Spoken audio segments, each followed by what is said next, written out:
our past to your future. Technically. You're off right. Yep. Something like that. Yep. Well, we're starting it off. I don't know. Right? That's a big word.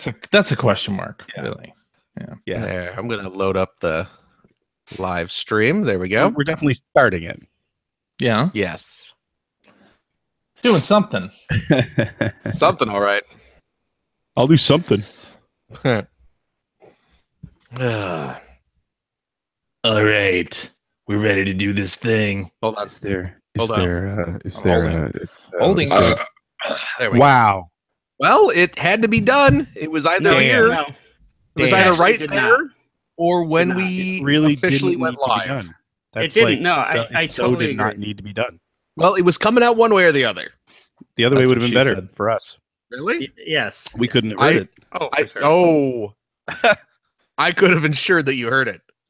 I can stand up. I can turn around. I got a Let me swivel ask chair, you a baby. question. You're a school teacher. You Yeah. can't do things like that. Not anymore. Not No, he's anymore. not. Why do you think Brother? he's not a school teacher anymore? Fart, ass, boobs. Wow. I can say what I want. Wow. What are they going to do? Fire me from being a teacher? They already did that. Yikes. Math is for stupids. Math is for. Math is hard.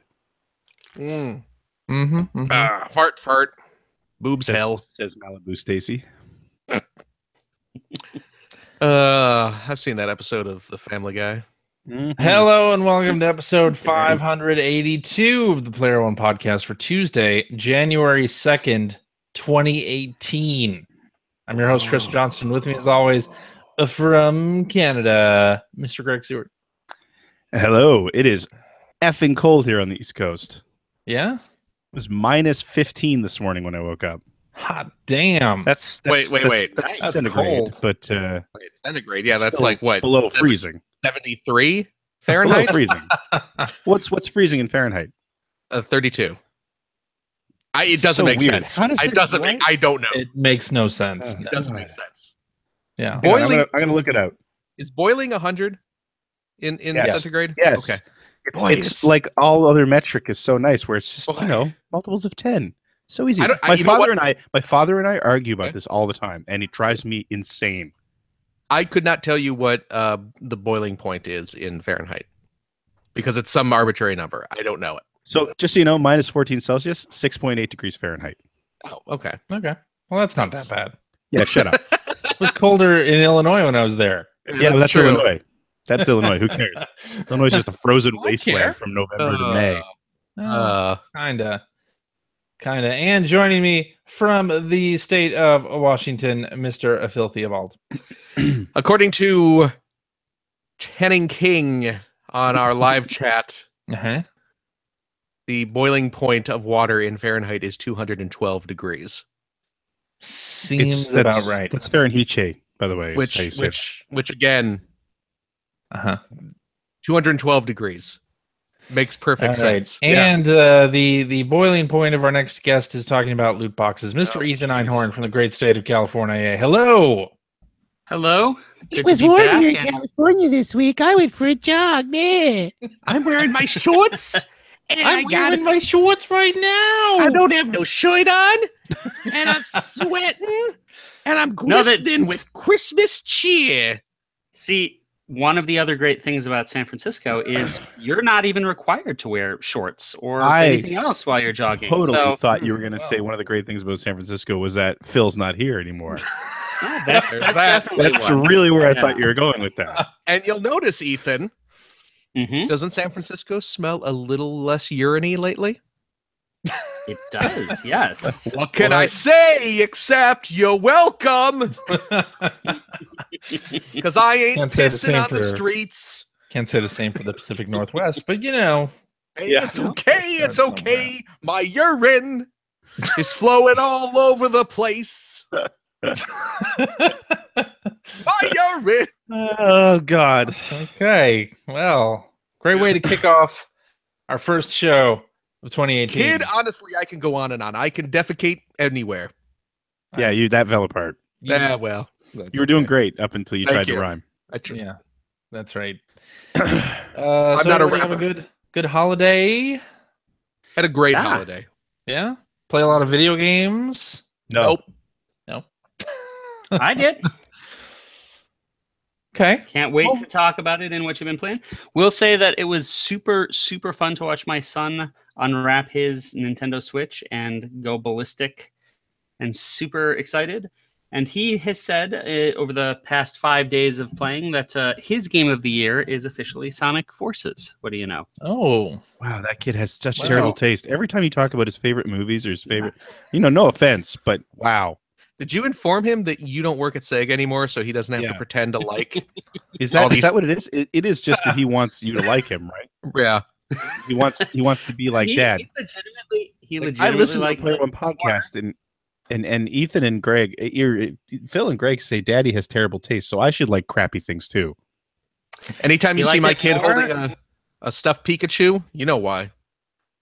He doesn't. Mm-hmm. He's a Digimon man, but I'll straighten him out yet. Peer pressure. He liked it. He liked it more than Mario Odyssey, more than Breath of the Wild. He's played all of those. It's just perfect for him. Well, So you like it more than Sonic Mania? Your kid's like he just got Sonic Mania today. He got a Target gift card from the grandparents and turned $20 of that into an eShop card so he could get Sonic Mania. Well, there you He's go. downstairs playing it right now. Children do have the most discerning taste, just in any media. They pick the right shows to watch, movies to watch. You put them in front of Netflix, they're going to choose the right movie every time. Finn, today I heard him yelling at Dana earlier, begging to watch just Aliens. Like Daddy. Begging to watch Aliens this time. I don't feel like that's appropriate either. He hasn't. He really meant was the DreamWorks animation Home Christmas special. No. I saw that this year. He's seen Home. He's watched Home. But no, he wants to watch Aliens. He's really. I mean, that's great.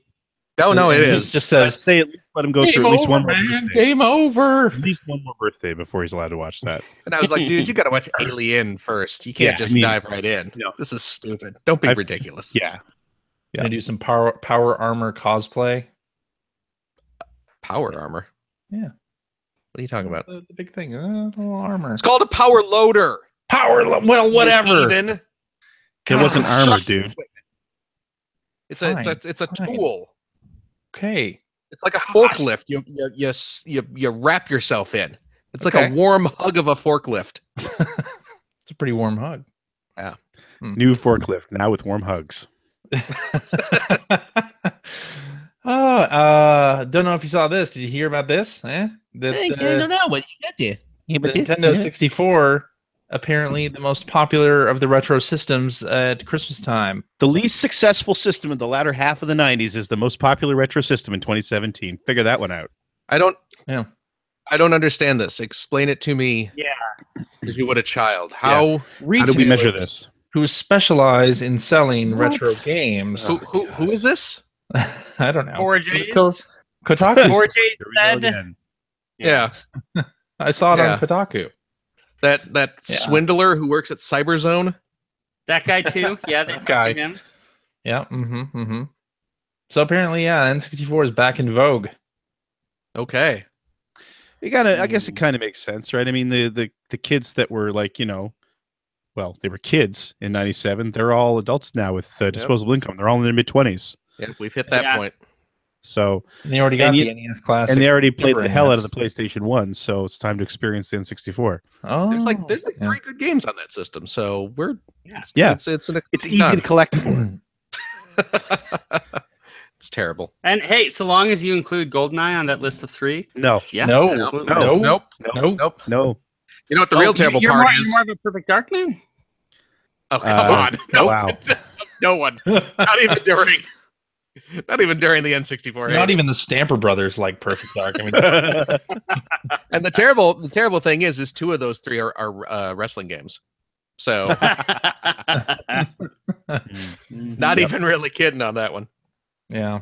So well, so No Mercy, WrestleMania, and Blast Core. But there you go. Okay. There's even more positive news for Nintendo hardware sales. Apparently, the company now How is is setting. the N64 selling this Christmas positive news Positive for hardware Nintendo? news for Nintendo. Are they making money off that? It's not. eBay sending them a cut? Apparently, Well, Nintendo is revising their number for fiscal year 2018. They're expecting to sell 20 million Switch units. Yep. So they're planning on getting to that number. I mean, they're already like over 10, right? So they'll be fine. They'll get to 20 million. I went to Target yesterday. No, I'm sorry, Ethan. Oh yeah, I was just gonna say now that we have 3 of them in the house, I think that's obviously on the extreme side for any family, but I think there will be a surprising number of families that will buy more than one for their house, and that is something that we didn't see with the Wii. I feel like just one is a surprising number of families to have more than one per house, but I got 2. Yeah, you guys are both nuts. Yeah, that's we play Splatoon. It's fun. And Mario Kart. Yeah. Oh, and I do think that would be an interesting number to find out. I do have to say. And I will tell you, it was super fun on a 3.5-hour drive from the mountains to be able to, all 3 of us, my son, daughter, and myself, playing Uno all together. But you weren't driving, right? No, my wife was driving. My wife was driving. As she was listening to her favorite. Ethan's not allowed to drive anymore. Because he was driving and playing Switch at the same time. Is that what you're saying? Yeah, it was. Yeah, that's a joke. Yeah, the state of California does not allow him to drive anymore. Well, because he was playing Uno while he was driving, but he was doing the Xbox Live version of Uno when he got pulled over. Yeah, sir, what is that? It's a webcam. But it's not. What's it point? Oh. Every time I pull this out, I have to yell, "Oh no!" Sir, what's your Xbox Live handle? Is that game even still live? I must love that. Oh no! Oh god, I have a headache. I'm gonna play the skip card if you don't mind, honey. That doesn't make it more sexy. Play the skip card, the reverse card. Oh man. Okay. All right. I'm trying to figure out a draw 4 joke, but I really can't. Change the color to purple. Oh, Phil just had some kind of seizure. oh. Yikes. I'd like to change the color to brown. Oh no! Anyway. So ARMS got its last update here. The post-launch support is apparently done with. No more additional content. We got a new fighter, and that's it. That's the end. They're apparently do some party crashes. They've been doing that off and on for the last month. Little online event thing that they do. But that's it. No more content. Yeah. But they did a pretty healthy amount of support for that, right? Yeah. Well, they did 5 big updates and new characters and such. Yeah, they added a bunch of characters, so I'd say that's pretty good. Yeah, they have like 15 fighters now or something. It makes you wonder, since I don't think Nintendo's ever done it before, but if they would release a definitive version of ARMS that has all of that content packed onto a new cart. You just download it. You just download the update. No, I mean, of course, that's great. But what I'm saying is, are they going to update the retail version now that all of that content is complete? Are they going to have a new one that they sell? Game of the Year edition or something? Yeah. Yeah. Does Nintendo do that? No, actually, so they re-released that Explorers Edition Zelda, right? Did that have any of the patches? I don't think it did. I don't think it did, honestly. I mean, they did it with Mario technically, but it was really a re-release for the Switch. So Mario Kart, I should say. I'm sorry. Yeah. It just makes sense to me once you're feature complete. If it's the same thing from a cost perspective, just printing the version that has all the stuff. I wonder if they wouldn't do that though, just because Nintendo games in particular tend to hold their value like crazy. Yeah, that's true. And doing that would devalue the older versions. It would mean you'd have really low priced versions of those games on the market. Yeah, that's true. Wait until they come out with a new system and re-release. Yeah. And then they've got 3 years of content that they can just keep re-releasing. ARMS DX. Yeah. Yeah. What for you $50. could do is you could do ARMS DX and then also include some of the in-game currency there, so people get a head start on buying new ARMS implements. Yes. Yeah. I'm just talking. I love it. I love it when you talk, CJ. There you go. Well, speaking of Nintendo, crazy things that come out of your mouth. That's right. Speaking of Nintendo, because we can't stop speaking about Nintendo. Shake that head, Greg. Nintendo Power has returned as a podcast, hosted by Chris Slate. Yeah. Yes. Former editor-in-chief of Nintendo Power. That's indeed true. Yes. Just to throw a bit of credential behind that name. That's not just some dude. Was he in charge when you destroyed the magazine? No, that was Steve Thomason. Okay. Yeah. Has anyone listened to the inaugural episode yet? I have indeed. Yes. I haven't yet, but I'm looking forward to it. So I've heard good things. Has an interview with the Zelda team. Cool. Which is fantastic. And then Kit and Damon are on there as well as guests. Damon Baker, Kit Ellis. The car from Knight Rider. No. And not a good idea, Michael. Oh, Nintendo Minute. And Damon Wayans. More money, more money. Okay. That's right. Yeah. What about Gary and Allison? Are they on it? Nope. What about Dark Gary? Dark Gary is on Dark it, Gary. Good. Yeah. Good. God, I missed the Nintendo Minute. I know, right? Nintendo Minute is their current show. Oh, sorry. Nintendo What was it? Week. Nintendo Weekly. Yeah, Nintendo Week. Yeah, okay. Yeah, Nintendo Nintendo Week. Week. That was the best of all the. I really miss that in general. I loved when Sony and Nintendo were doing those little episodic updates every week. They were fun. Yeah. I think they were both extremely well produced, and you got a little bit of discussion from developers. It wasn't a lot of time to invest. Really, it's like and the Nintendo one in particular was only like 10-15 minutes long, maybe. Yeah, that's about it. They still do that. Do they really? Yeah, but there's a PlayStation Dark Gary blogcast, and they do PlayStation Underground video content where they do exactly what you're talking about. Yeah, but do they have stupid shtick like Nintendo? No, they don't have stupid shtick. Well, see, that was fun. That was the best part about it. But no, honestly, it wasn't though. It wasn't. Is that something you can watch on your system? No. Actually, you can watch Nintendo Minute on your system. Yes. Can you watch the PlayStation one right on the system? Or I don't know. It just doesn't feel the same. I don't know. Anyway, I would buy a Blu-ray box set of Nintendo Week. Yes, absolutely. I thought they were just so fun. They were so much fun. Yeah, they were stupid and goofy and self-aware, and I loved it. Yeah. Well, the Nintendo Power podcast is a really good listen. Cool. And I don't know what frequency they're going to release new episodes, but I hope. Well, it's a podcast, so they don't have to worry about like frequencies. It's not broadcast over the air. Yeah, but I'm talking about tune to 97.5 on your FM dial. This is the internet, buddy. What if you use an iPod FM tuner to listen to your podcast? Well, then you tune it to broadband. You broadband it. Just don't pick up the phone, or else it'll interrupt the download. Oh man, those were the days. That's right. Yeah. That's right. Well, Apple has a new rule, and Ethan, you spoke about this a little bit last week on the Games of the Show. Yes.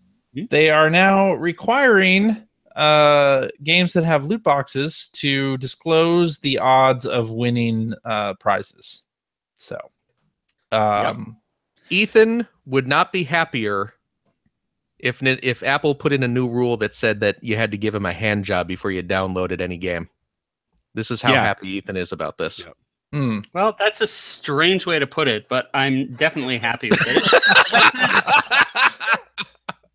As I said in the last episode, transparency has always been a customer's right, and now customers will finally be aware of that, which is great. I do think this is a good rule.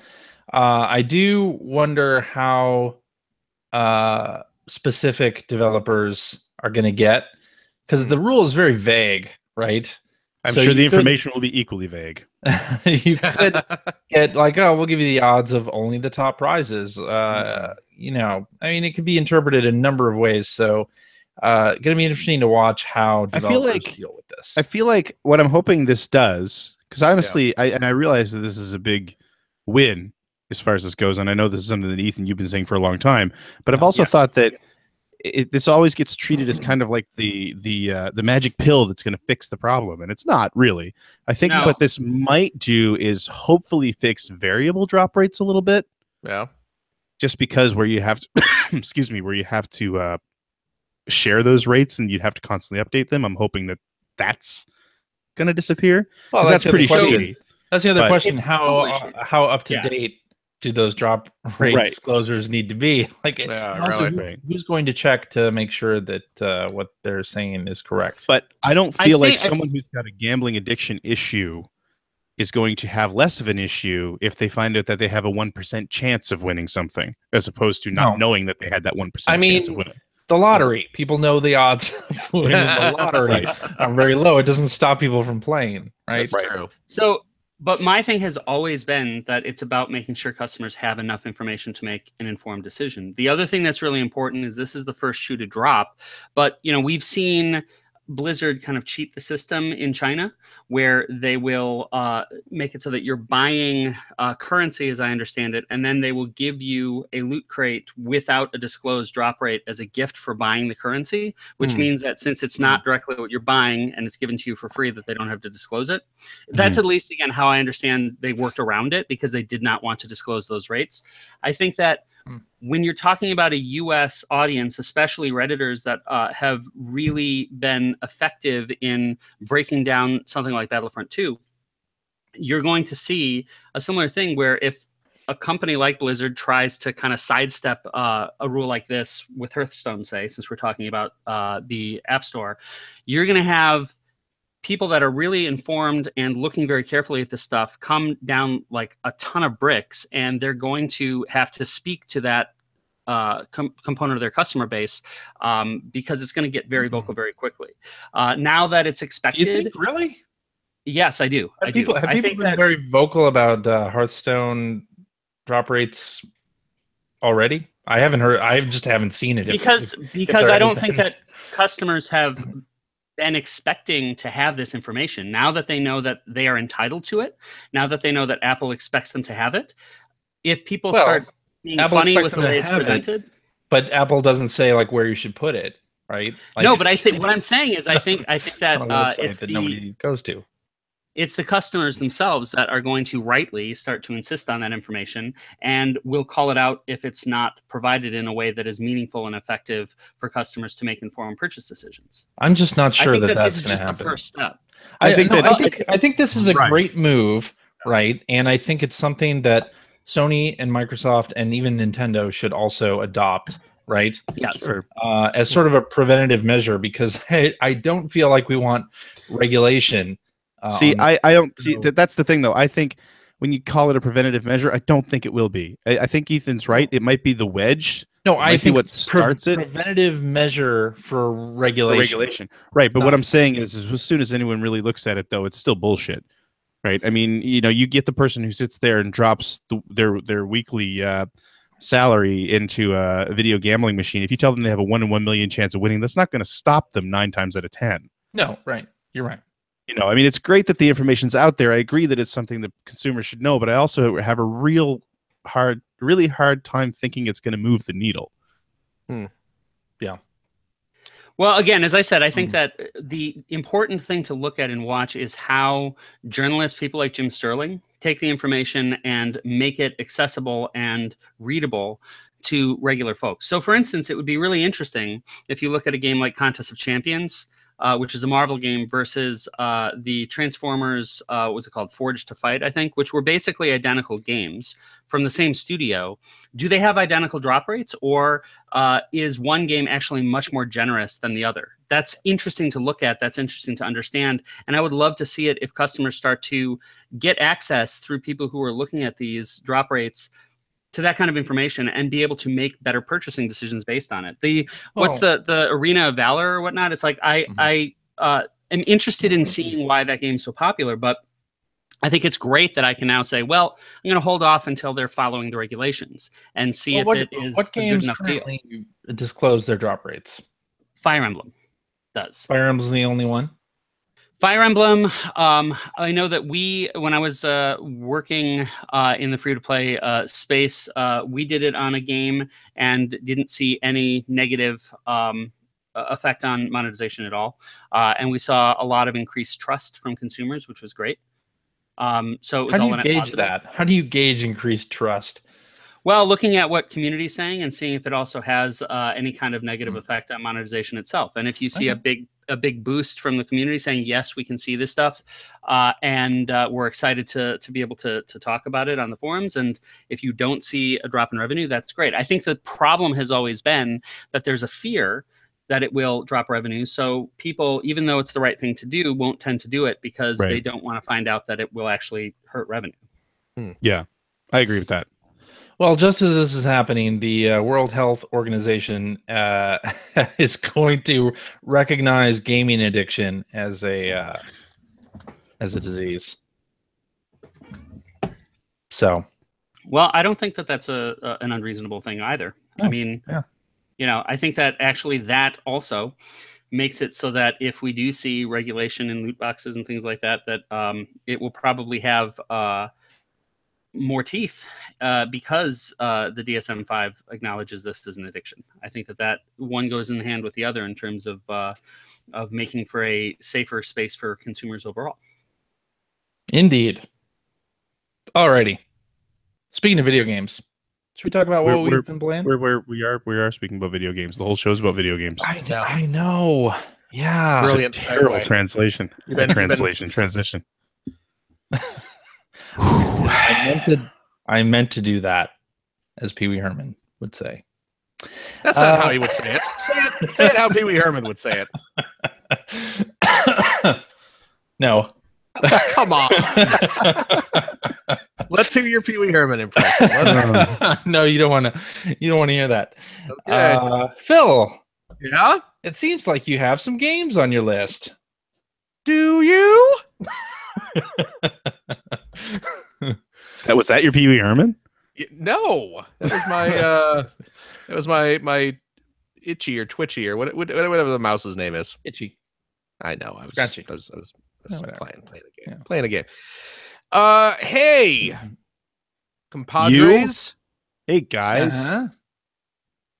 You know what came out like last week and Nintendo didn't bother telling anyone? What's that? A new arcade classic for the arcade archives. No, Donkey not quite Donkey. Not quite Donkey Kong. Let's slow it Radar down. Scope? Yes. Finally, a chance to play Radar Scope. Actually, that would be worth bringing out. But anyway, it actually would. Yeah, I would buy it, of course. Versus Super Mario Brothers came out on the Switch. That's right. From Hamster. Hamster Corp. Good folks at Hamster. It's part of the arcade archives. Exactly. Arcade Archives. And I picked it up. Did anyone else pick so did I. Yeah, it was only $8, so why not? I've put at least that many quarters into arcade machines playing games before, so it seems like a fair price. Yes, indeed. So Would you put $8 into versus Super Mario Brothers? At a quarter to play, would you put $8 into it? Yeah, I probably have. Of course, your lifetime, I guess. Okay. I did not play much of versus Super Mario Brothers in the arcade back in the day. I probably only played it once or twice, just because I had friends. Different. It was different, but when you're at an arcade and you have a limited number of quarters in your pocket, am I gonna plunk those quarters into a game that's like 90% the exact same game? I can go over to my friend's house and play, or am I gonna pop it into some other arcade? Am I gonna go play game? Paperboy with the awesome bike handlebar controller? Yeah, the play choice where I played Super Mario Brothers was at a Pizza Hut, and it was the only arcade game that they had. That's fair. Besides like a cocktail Miss Pac-Man or something. Well, you say that like that's a bad thing. Yeah. It's not a cocktail version of one of the best arcade games in history. Like, that's right. Mario. But I played versus Mario Brothers instead. And the other reason you do it is because if you really want to milk that last quarter that you have and you don't want it to disappear right away, it can be nice to play something familiar. Maybe if you're lucky, get a high score. Of course, the way the Play Choice 10 stuff worked was it was on all timer. Time limited. Timer. So, oh, that's Oh, no right. time so limit. you can't, no matter how good you are at Super Mario Brothers, you're still going to be plunking in quarters to extend your time. Yeah, it was interesting. I was listening to the 8-4 Play podcast, and they were talking about versus Super Mario Brothers, and they were talking about playing a perfect game of it in an arcade in Shibuya. Yeah. And I wonder, it would appear then that you wouldn't be playing that on Play Choice 10, where it is time limited. You would really be playing that as a sort of quarter muncher situation in Japan. Was it possible to do that was that a thing? Because I'd love to John's know. saying that he wanted to beat it on one quarter or on one. One. I mean, it would. Yeah. It would make sense when you actually play the versus game because it is a lot harder. Oh yes, it is. Well, I didn't realize that it has levels from the Lost levels in it. Mm-hmm. Oh, really? I did not realize that. I thought it was just variations on things. I didn't realize it actually had levels from that sequel in it. And if you take the warp in 1-2, it only takes, or like that sequence anyway, that normally you get to 8-1, it only takes you to 6-3. Gasp! I would like to play that at some time, but I'd like to see the price come down. I'd rather not spend $8 on it. It's worth $8. That's worth it. No, it's not. Yeah, it is. It's still a very strange way to introduce Super Mario Brothers to the Switch, especially since much as I love the emulation work that team does, like the user interface is kind of well, to me, this is not very good Nintendo introducing Super Mario Brothers to the Switch. It is Hamster licensing Nintendo's arcade games to release as part of arcade archives, and in that case, you can kind of see why maybe that's why they didn't promote it as heavily. I don't know, but I don't know, but man, I hope they finagle some sort of licensing magic so we can get Popeye. that would be Donkey awesome. Kong. Popeye's a good Donkey time. Kong. I feel like the Donkey Kong thing is never going to get sorted out. I feel like that's probably the case too. Although we did get Earthbound. Remember how Earthbound was all like caught in legal mumbo jumbo, and they were going to have to change and censor all these things, and then it finally just came out. So yeah, it's maybe- kind of weird. It's weird in the same way that Disney not owning Oswald Rabbit was weird, but then they just ended up like buying the company that Disney just buys everything. I mean, they can just whatever they want to own, they just go buy. They didn't own Luke Skywalker not too long ago. Yeah. Or Iron Man. Yeah. But I have a feeling the Donkey Kong thing would happen before Popeye did. You think so? Oh yeah, Mhm. I do. but I'd really like to play Arcade Popeye again. Yeah, On Arcade the- Popeye was one of my favorite games back especially portably. back when I was going to the showbiz. I want to play Popeye on a plane. Do you? Just cause. What a strange thing to say.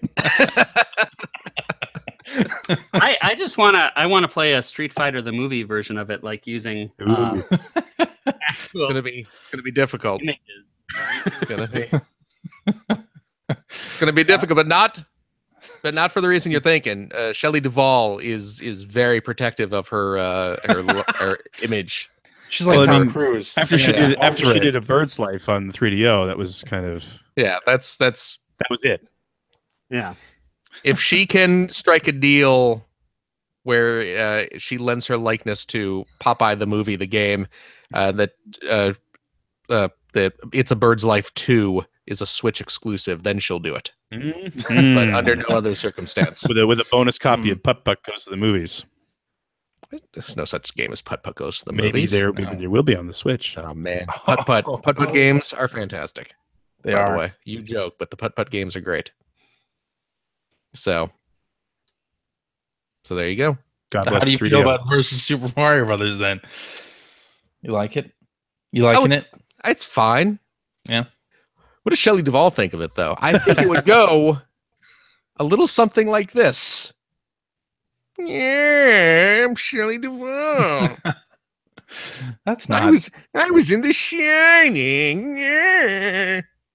Okay. No, it's great. It's great. I am all down for Super Mario Brothers versus Yeah. Let's see. Remember, they also had the Goonies thing for the versus. That was the game Good at my choice. Pizza Hut when I was growing up. I had the Goonies and Super Mario Brothers. It was a little mine was Goonies, and it was the not Goonies 2. It was the original Goonies. yeah.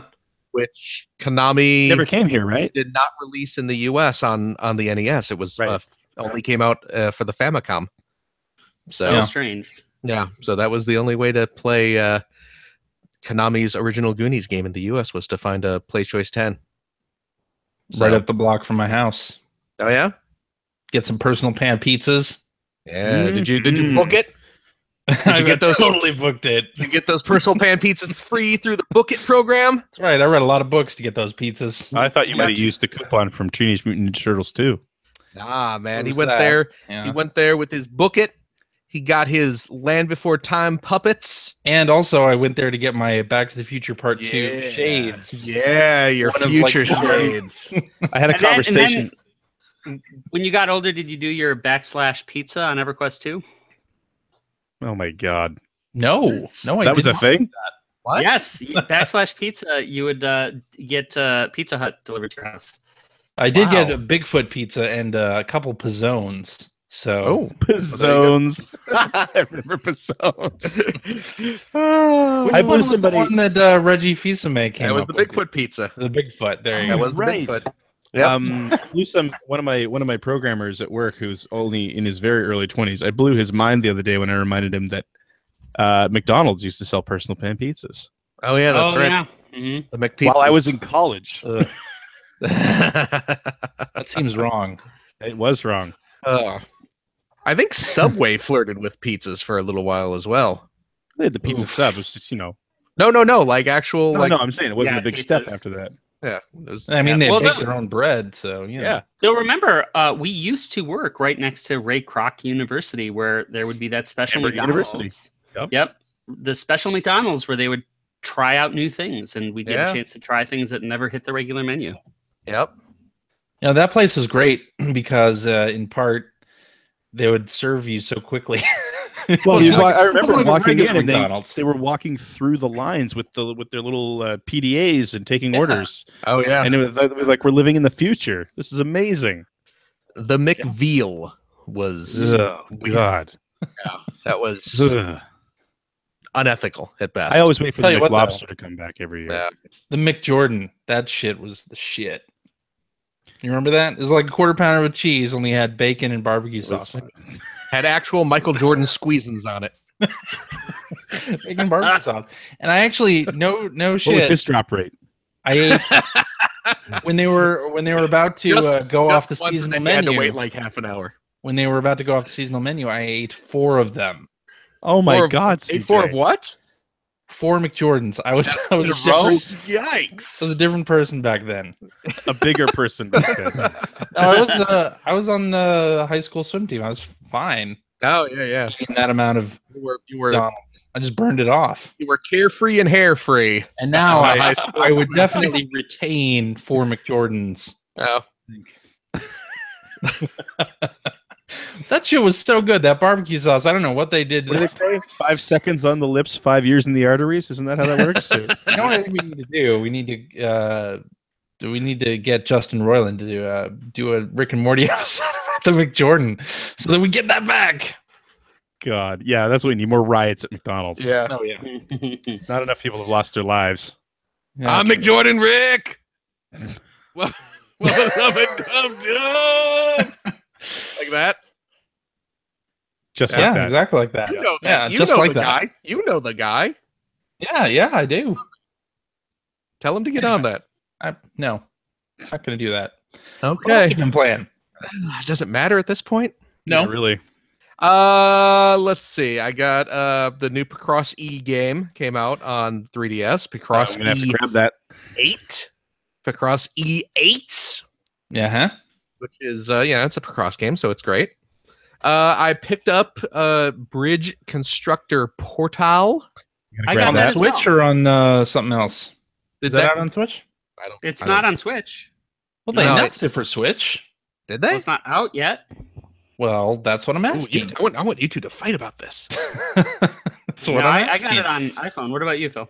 I bought it on the iPad, Okay. which is very different because Mhm. the screen is bigger. Extremely different. Yeah. That's a funny game. I've only played a couple levels, so it's seems cute. Is it just Yep. a mobile game, or is it on like big It's boy? on Steam. It's on Steam. Okay. Yeah, I think it's coming to everything at some point because the announcement trailer had the Switch logo on there too. I did it. Yeah, we get it, CJ. It's coming to the Switch. Holy God. And everything's better on the Switch. Mhm. Mhm.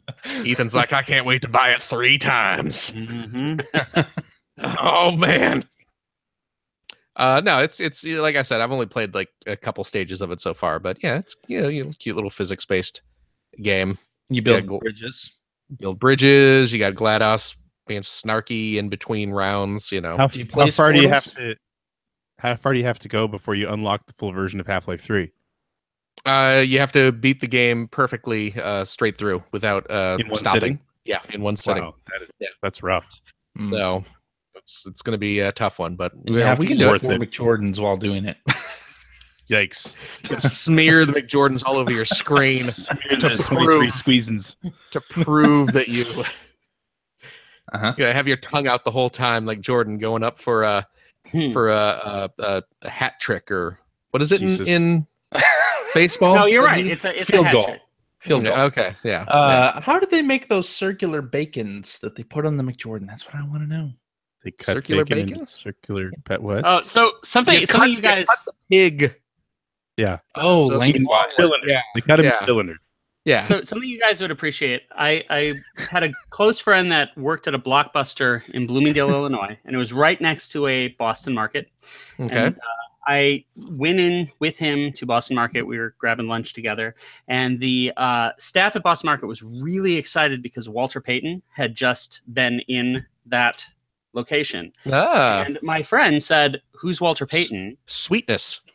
Right. So my friend said, "Who's Walter Payton?" And he got the dirtiest look from everyone. And I couldn't resist. I said, "Bill, you don't know who Walter Payton is? Number 23? Come on. You live in Chicago." Yes. And that was the last time Ethan went to Boston Market. You never saw Space Jam?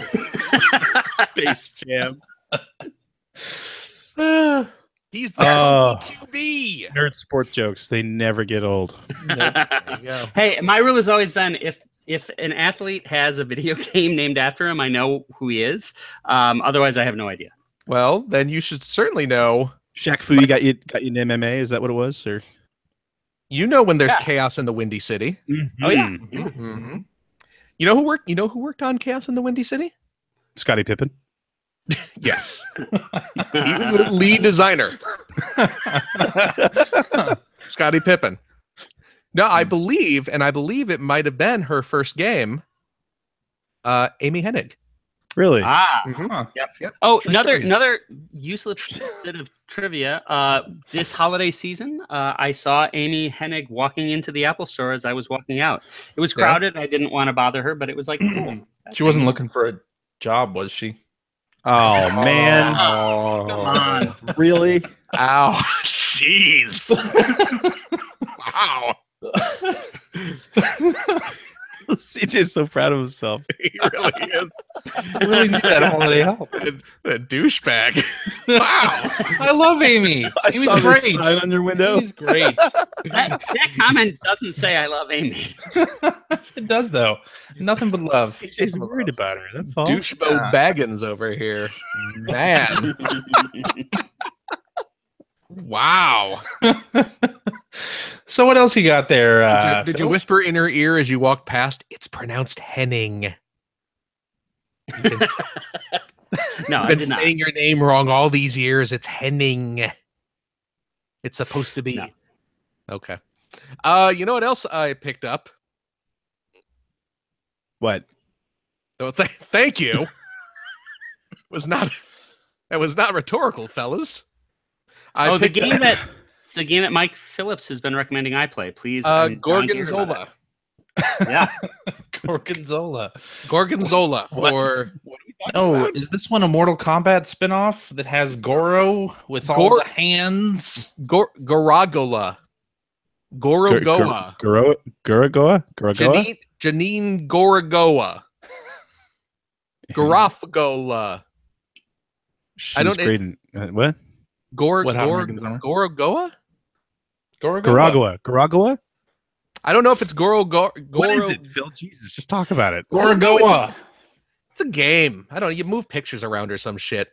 Sounds Ethan, what'd you amazing. play?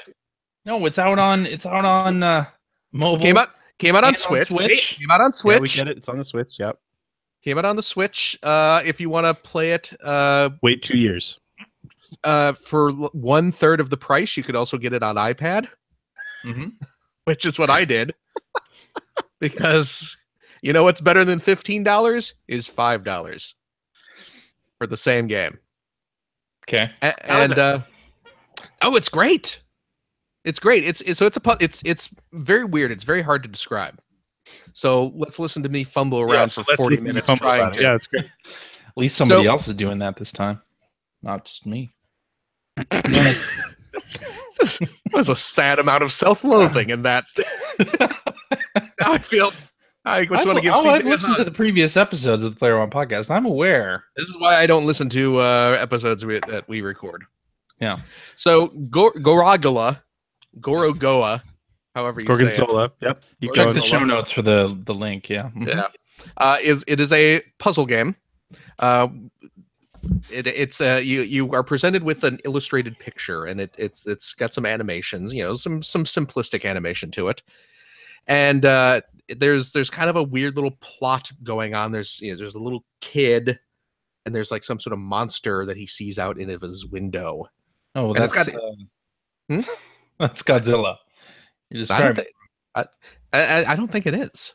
Oh no. But it's a very beautiful art style. It's this very gorgeous hand drawn art style, and the way it works is you can start manipulating the images, and by that it depends. Like some of them you can pan over to left or right, some of them you can zoom out to get a broader view of what you're looking at. Some of them you can zoom in. You can zoom in on specific areas, and then as you do that, you can start breaking apart some of the images, because the screen is divided into 4 quadrants, if I may use a math term here. Try and stay with me, Greg. So you have 4 quadrants, and you can move the images around between the quadrant. Yeah, there's 4. 1, 2, 3, 4. Count them on your fingers. There you go. And like, let's say, just as there you can count to 1, Greg. Is that your IQ or your bra size, Greg? With that middle finger. God. For those not watching, Greg just flipped me the bird. So you're describing a very exciting game, though. I can tell. It's not an exciting game to describe, but it is a beautiful game. And here's an example. So you, let's say there's a picture of like a star, and you have another image where there's like a room, and in the room there's a lamp, and the lamp has its bulb is not working. The light is off, and you need to somehow figure out a way to turn that light on.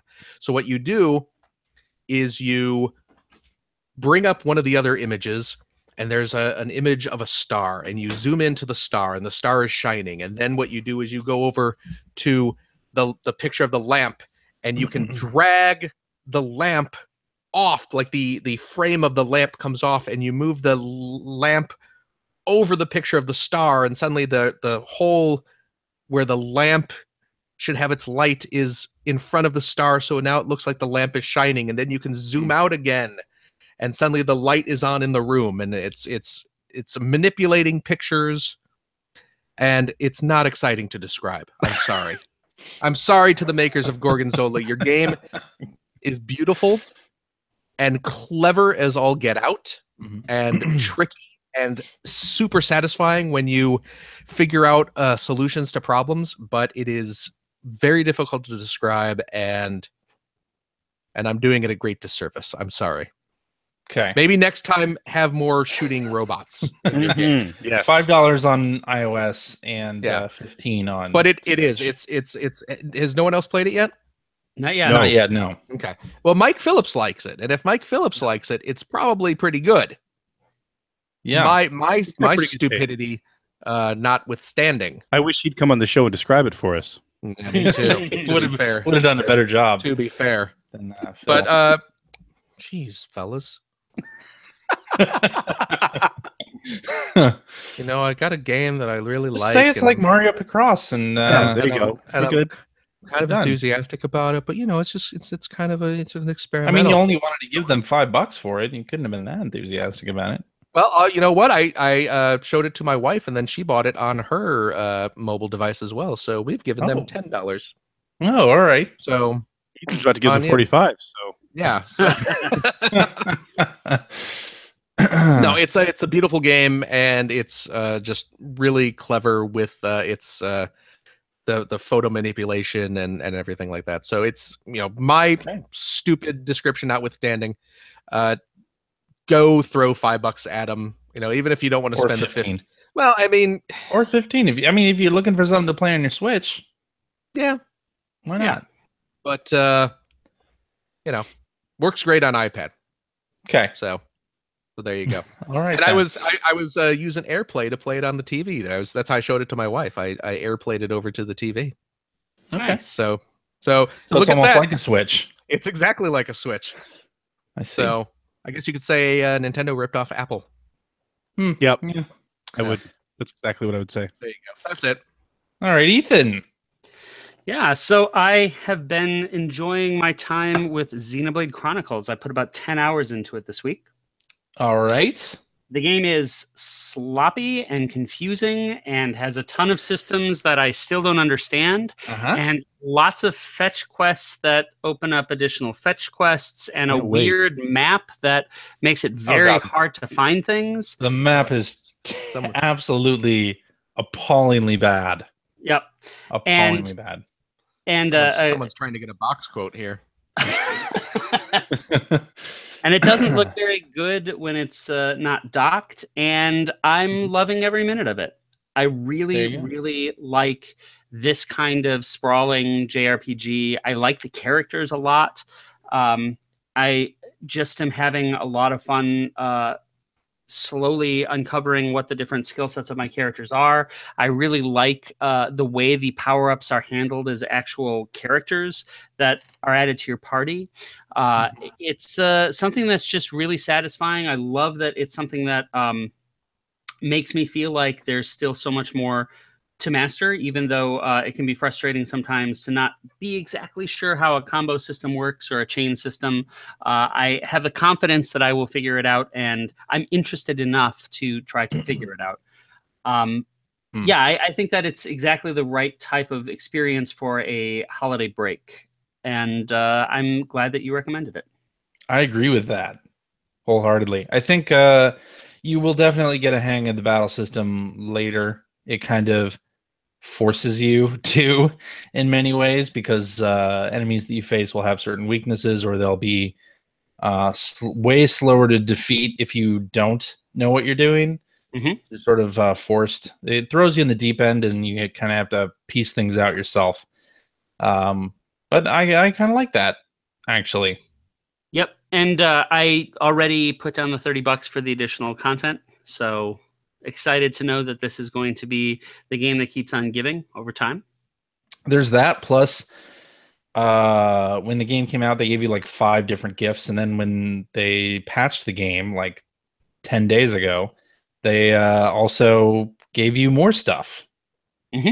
So, yeah, I got an early little bundle of money, which has helped, because there are a couple of quests where a character will say, hey, you can go find this thing by scavenging, or just pay me $10,000 and I'll give you what you need. And, you know, it felt, you know, nice to be able to have a little shortcut there that was a part of the DLC. Definitely. Yeah.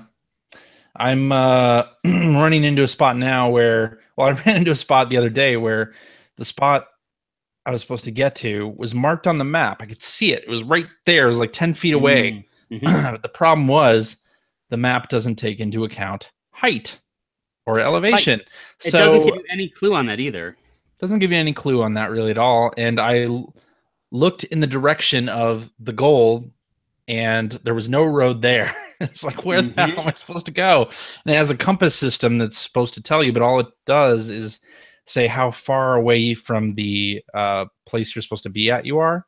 So basically, I had to go in the opposite direction and wind around and basically not pay attention to the map for like a half hour. And I got to where I was supposed to go. So, the map system really sucks, but the combat system is great. And really, that's the reason why I keep coming back to it, is the combat system and the story. Yeah, and it's a game that I feel really comfortable playing in the background as I'm doing something else if I'm not taking on a main story mission. So those side quests are great to play while I'm watching late night with my wife or something like that. True. So I've been digging it. It's the meaty game I've been hoping for January and maybe even February, depending on how long it takes.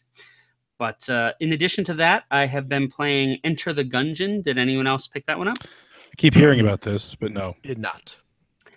Yeah, it's on Switch. It was downloaded 70,000 times. Not bad, right? 75,000. You're right. Why are we talking about how many times it was downloaded?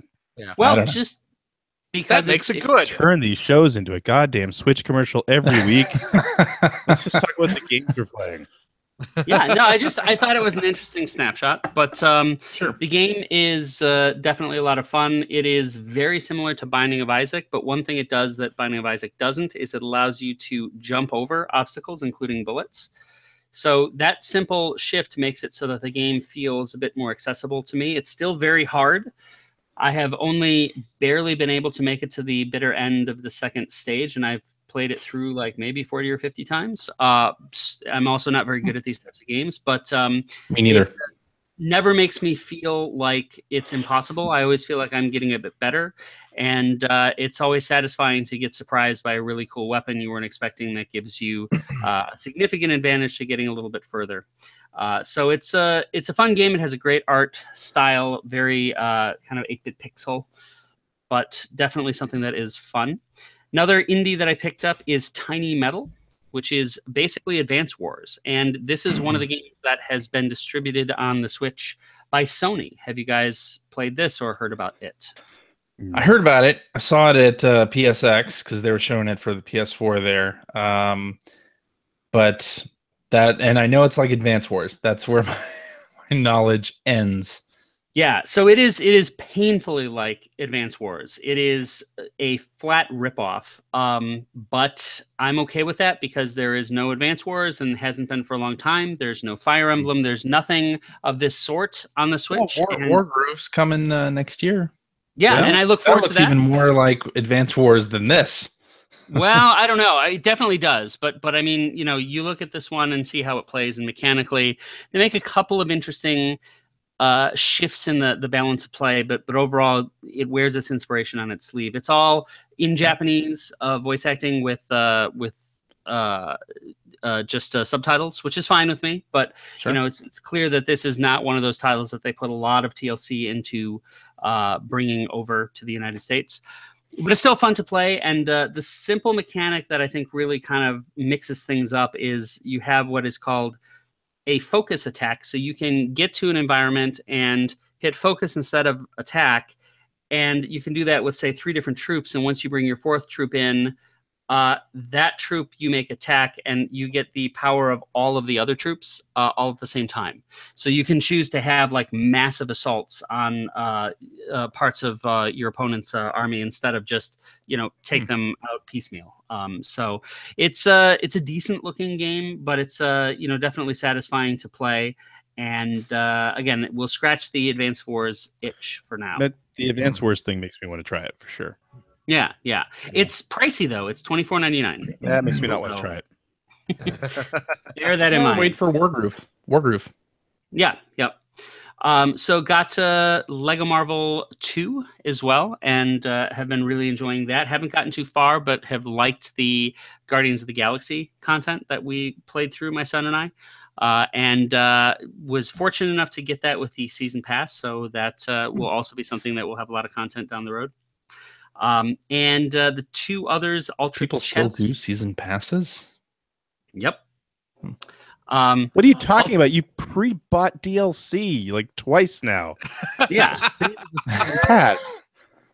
Yes, but that was for a Nintendo product. Oh Jesus! Do you know what content you're going to get for that season pass there? Yeah.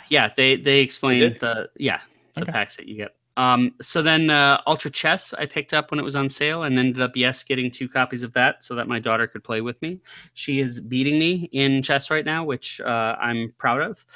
She's pretty awesome.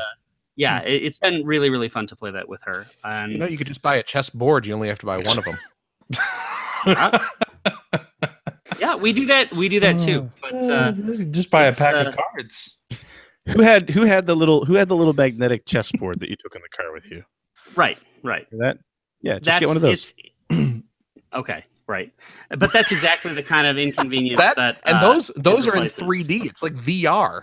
Inconvenience. What are you talking about? You sit there and set them to up. one another. A million. What happens if you start throwing the Inconvenience. pieces at each other too? I mean, that's messy. What happens if you No, I accidentally had that swallow a as a- piece? I had those things as a kid, and we always lost at least 1 or 2 pieces, and had to have some shitty Tic Tac or something take the place of one of So the the pieces. inconvenience is you That were never you were an stayed up irresponsible for it. child. Yeah, like every child, I think. So I never Yeah, lost a it's- piece. They were magnetic. And the last one I will speak to is I beat Resident Evil Revelations on the Switch and rolled right into Revelations 2.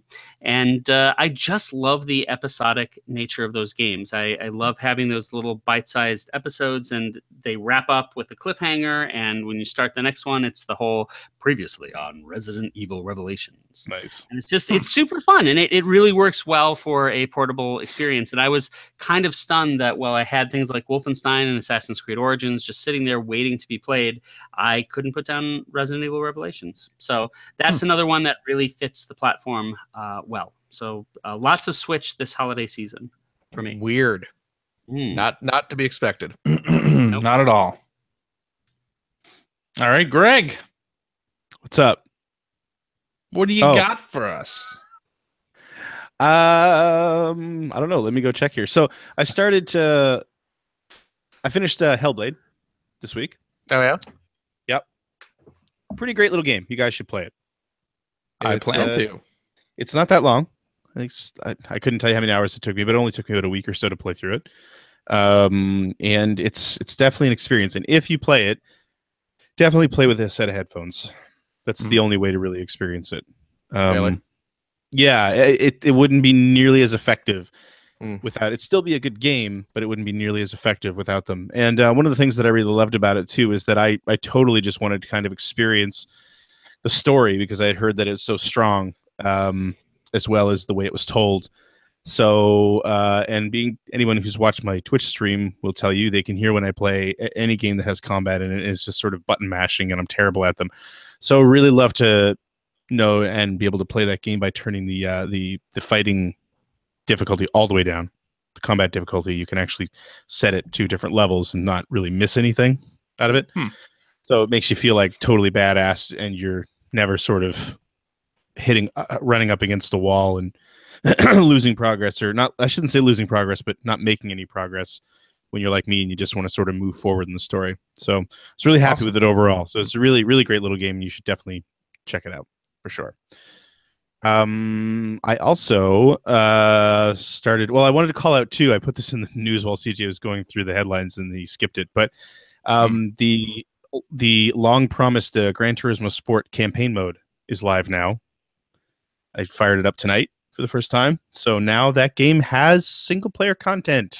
But everyone's been for apparently, so it's pretty straightforward. It's it's exactly what you saw in older Gran Turismo. There's a little bit less of it.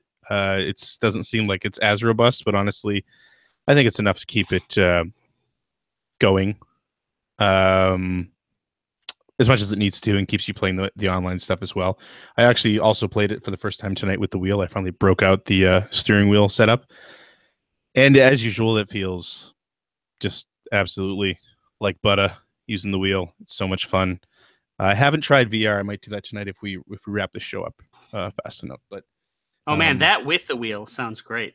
yeah, well, that's what I've been looking forward to, and I just haven't ever bothered to set it all up. So, like I said, might do it tonight. If not, I'll check it out tomorrow. Anyway, so moving on. One of the games that we didn't talk about last week, and actually when we got to hang out with Mike Phillips in Vegas earlier this year, he was talking about this game, telling us all to play it, which is What Remains of Edith Finch.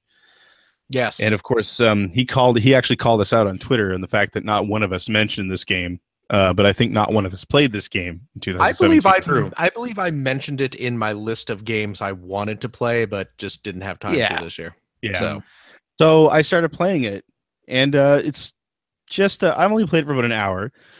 It's just a walking. I shouldn't say it's just a walking simulator. It's a walking simulator, but it seems like it's got branching paths, which didn't feel. I haven't really seen. I haven't played a lot of walking simulators, I guess, but it was something that kind of took me by surprise. Looks fantastic. Mm-hmm.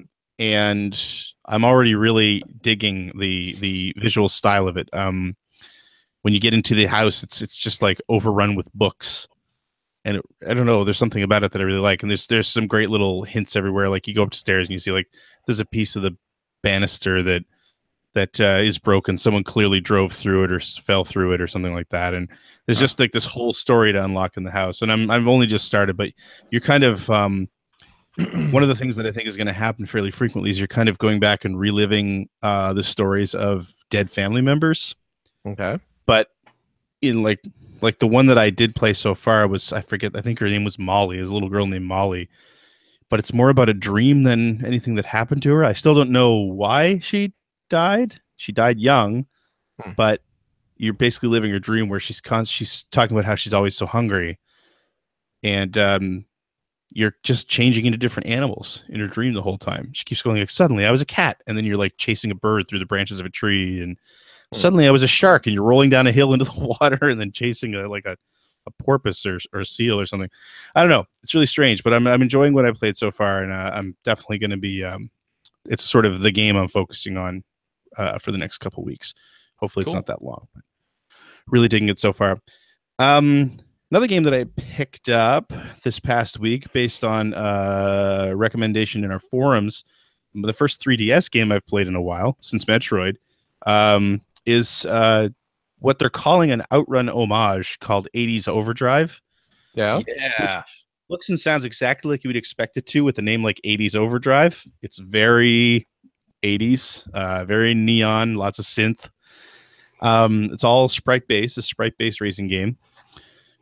And I could see maybe when I get faster cars unlocked where you could compare to Outrun, but wow, is it ever slow and plodding to start with. I've played it for a while now, and it's not great so far. The thing I didn't like about it, I played it as well. When you like hit somebody and you stop dead.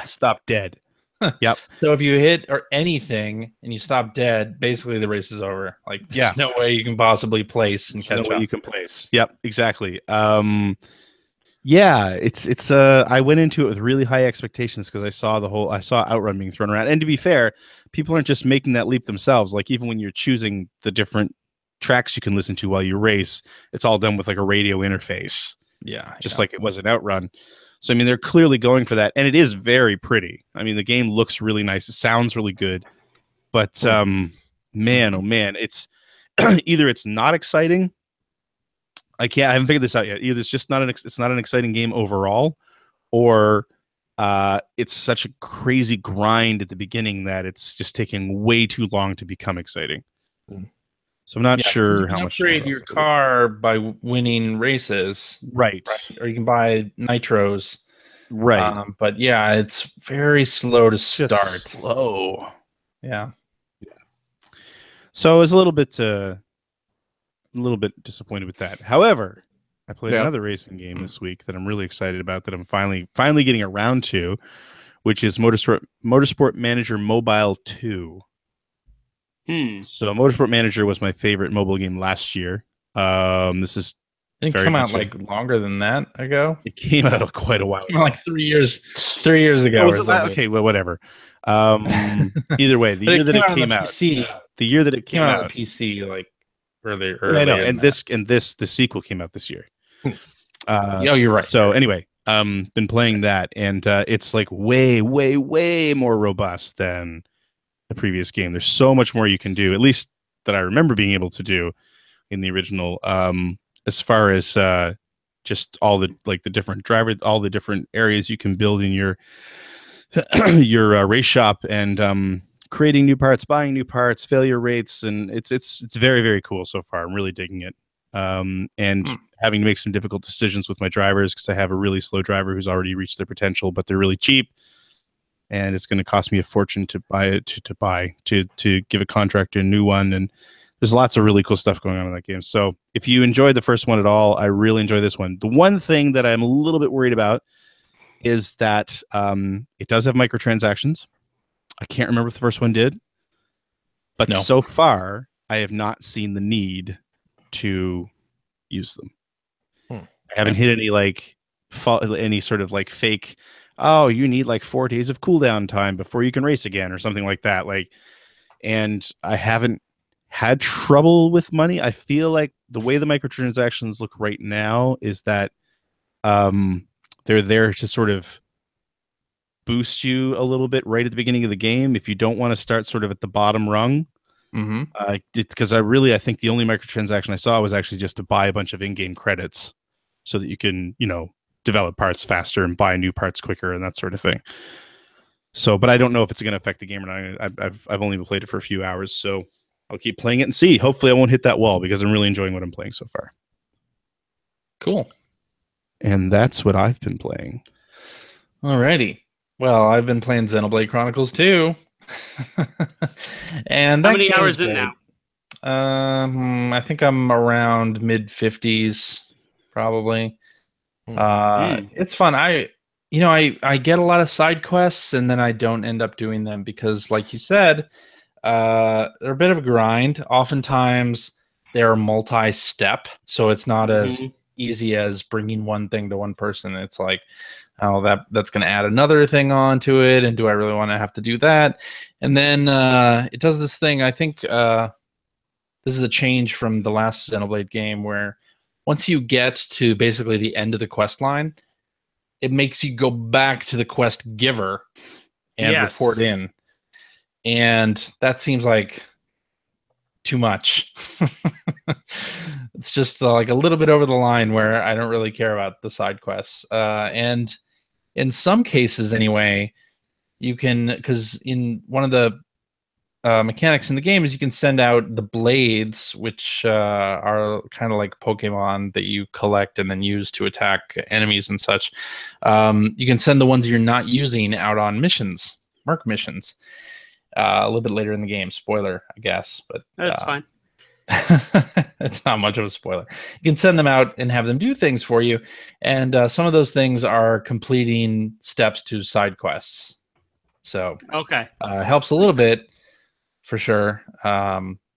Anyway, yeah, they put out a patch about 10 days ago that kind of helped with the map. Now, if you hit the X button, which brings up your map, it starts you off in the area you're in. Before, when you hit that button, it would have zoomed all the way out to the macro level, and you had to choose what area you were currently in from a list, and then the area within that you were currently in, maybe like 4 levels deep, to try to get to to see where you were. So they changed that, thankfully, but the map is still terrible. So have you noticed, by the way, that even though the game is fully premium, you can feel the influence of the popularity of Japanese free-to-play RPGs in this thing, with a lot of things that are effectively like loot crates you don't have to pay for with the scavenging, or sending your partners on missions sounds very similar to a type of mechanic that's popular in mobile free-to-play. There's a lot of those mechanics that I think are just popular in Japan. I don't know that I would say that. I mean, I think, yeah, it's more of those mechanics are popular in Japan. I think the earlier Xenoblade games had them too. Okay. So, yeah, you can't buy any of the currency.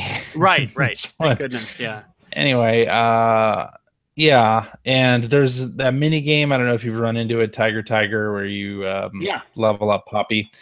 And apparently, the next patch to the game is going to give a new difficulty, an easy difficulty to that game. So, Okay, because that's the only way that you can level this particular character up is by playing this mini game.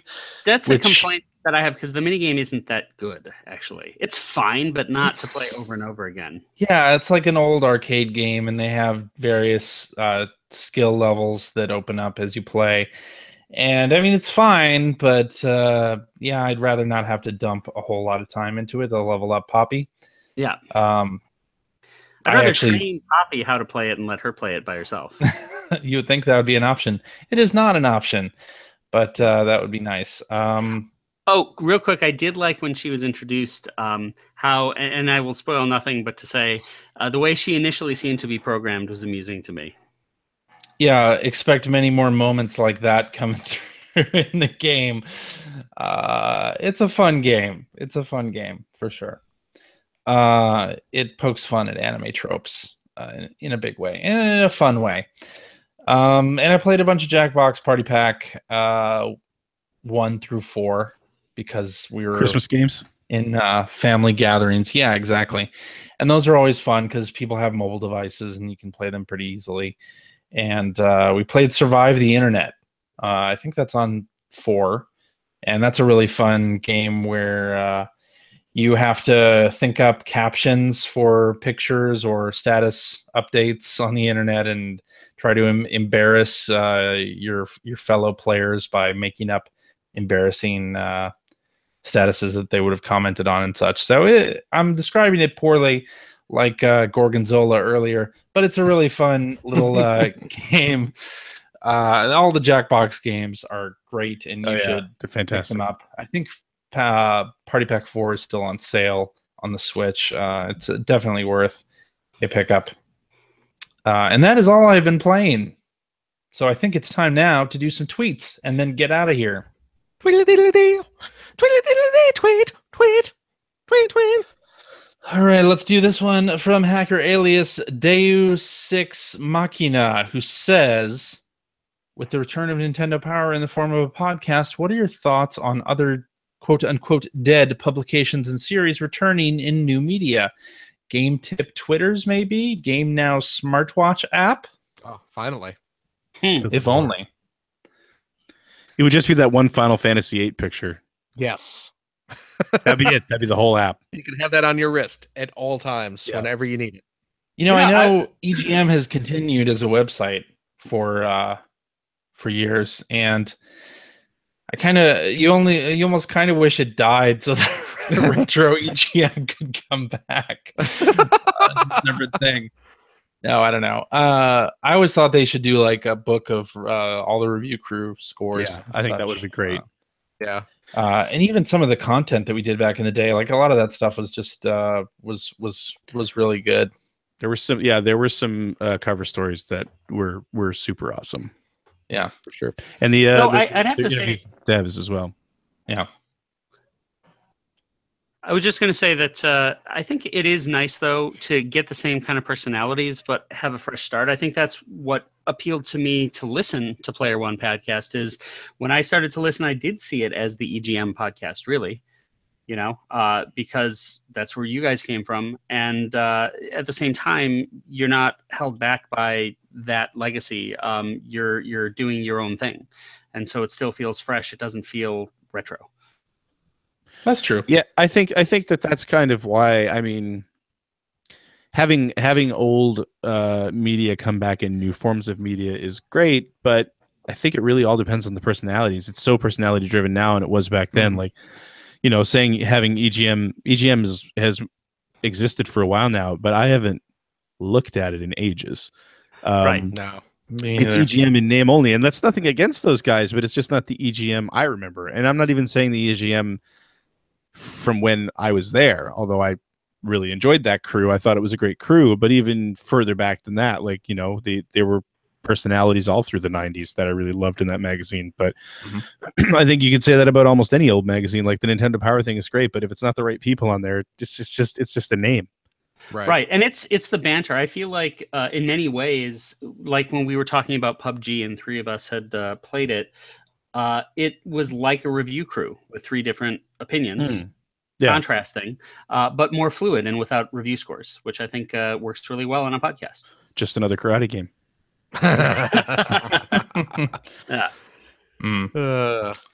Yeah, maybe Sega could bring back Sega Visions. That'd be fun. Probably not.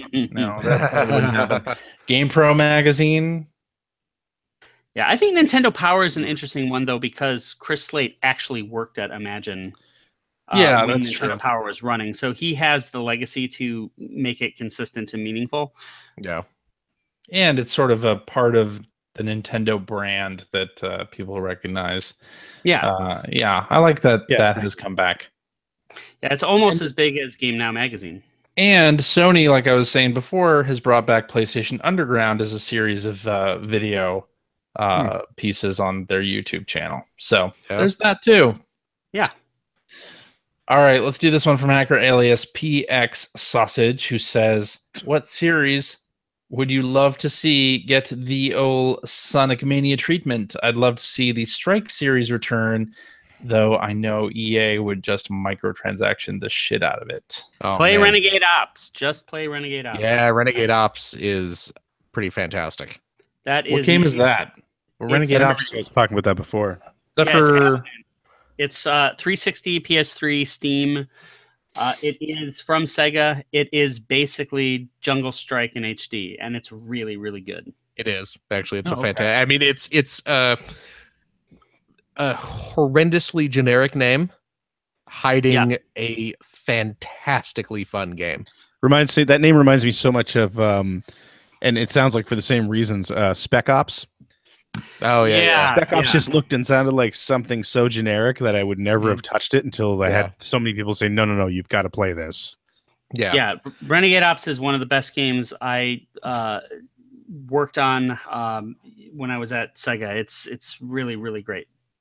Right behind Charlotte's Web for GBA.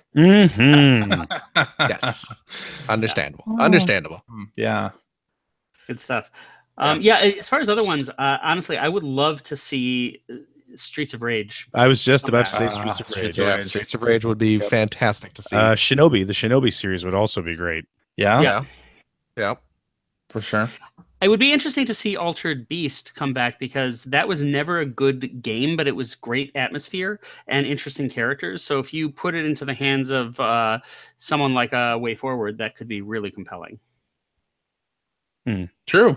I love that we're sticking to Sega properties here, which I'm fine with. Don't get me wrong. Yeah. Or what about Urban Champion? How do we feel about Urban Champion? Yeah. What about Green Dog? The Beach Surfer dude? Yeah. How about Normie's Beach Babe-O-Rama? Normie's Beach Babe-O-Rama. High Seas Havoc. What about Bob? Oh, so well, do you prefer the kind of DuckTales approach where it's or the Wonder Boy approach, or would you want these games to be different? I feel like it depends. I feel like it really depends on sort of the legacy of the games. Like you look at something like Sonic, and Sonic's had a constant stream of titles for years now. That there's just a lot to draw from there. I mean, that's the same reason why Generations works so well, right? Or even when they did Sonic, when they did the All Stars Racing, same thing. Like there's just so much to draw from that's great. But I think if you get into games like something like Unaltered Beast, there was one. I mean, there was a couple other versions of it. But they weren't very good.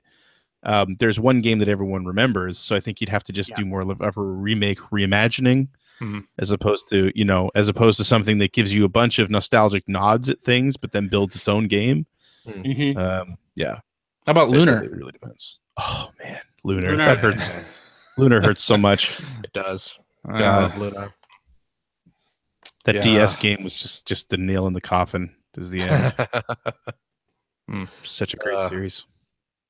All right, let's do this one from Hacker alias Last Place 09, who says, my Twitter feed has been blowing up with holiday PSVR wins. Do any of you look forward to anything coming out for it next year? And I'll go ahead and say that Rick and Morty Virtual Reality is coming to PSVR, and you should look forward to it. Courtesy of your good friends at Adult Swim Games. Let's not forget that. Fingers crossed that it works well without full room scale setup. Yeah, it does. I heard that if you pre-order virtual reality at GameStop, you get a free tub of Szechuan sauce. Not Is that true. true? Not true. Is that true? I've heard. lie that And if your person copy made does up not on a include Nope. does not include the sauce, you are supposed to jump up on the counter and start screaming how you are Pickle Rick. And then they will go into the back and get you your sauce. But you know what game I'm looking forward to also is Moss. You remember that game? Yeah.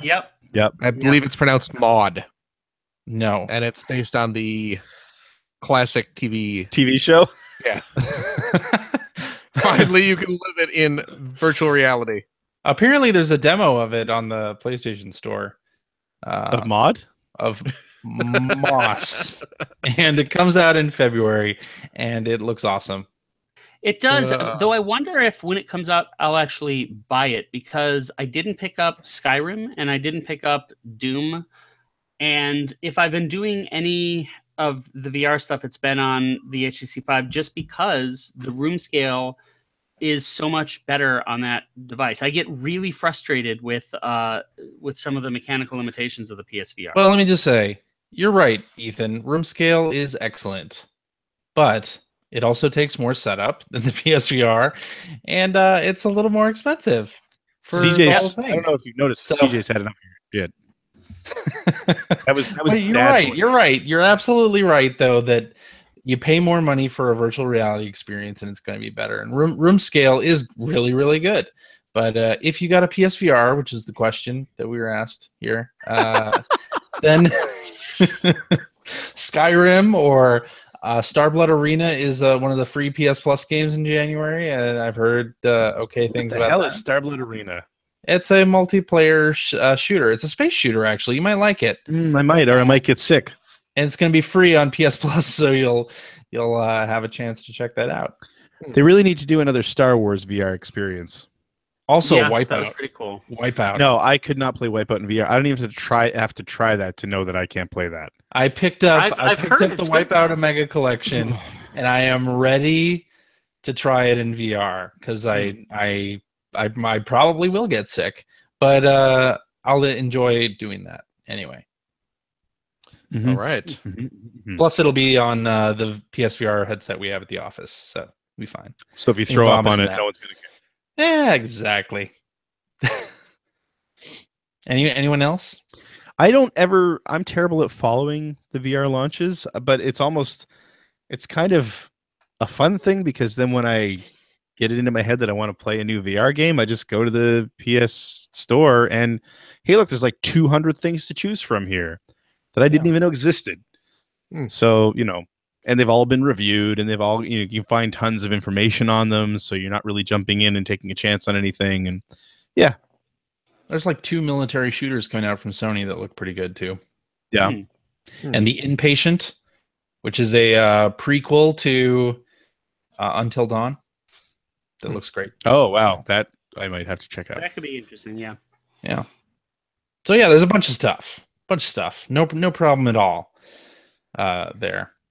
All right. Let's do this one from Hacker alias Grim Grinning Guy, who says, I'm 35 and my mom and dad still give me a Nintendo game every Christmas. This year, it was Xenoblade. Any holiday gaming traditions for you guys? Yeah, I've just told my parents and my in-laws that my shirt size is GameStop gift card. So What? That's pretty good. Yeah, that's a good one. I like that. I should use that. yeah, Yeah, but then you have to go to GameStop. yeah, perfect. Weird. I don't know. I don't do any.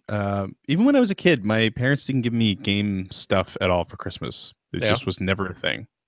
I would get a game for my birthday, usually, but otherwise, I spent my own money on video game stuff. Oh, okay. So. Okay. Yeah, I don't really have a holiday gaming tradition at all. No? No. Me neither.